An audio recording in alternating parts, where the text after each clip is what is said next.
আসসালামু আলাইকুম ওয়া রাহমাতুল্লাহি ওয়া বারাকাতুহু।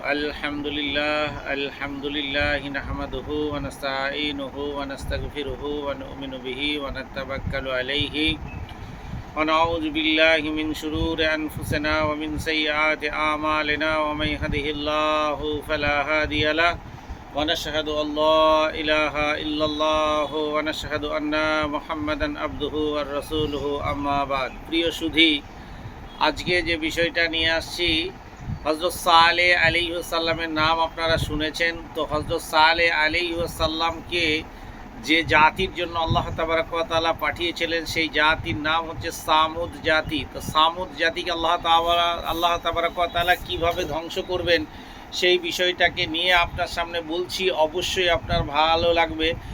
হাহা করে যখন তারা হাসতে লাগলো, হাসার পর হাসতে হাসতে হাসতে হাসতে মানে তারা যা তাদের বল শক্তি পেয়ে গেছে, এই বল শক্তি তারা তার নির্ণয় করতে পারছে না। তারা মনে করছে যে আমাদের মতো শক্তিশালী দেশ বা আমাদের মতো শক্তিশালী মানুষ বা আমাদের মতো শক্তিশালী আর কেউ নেই।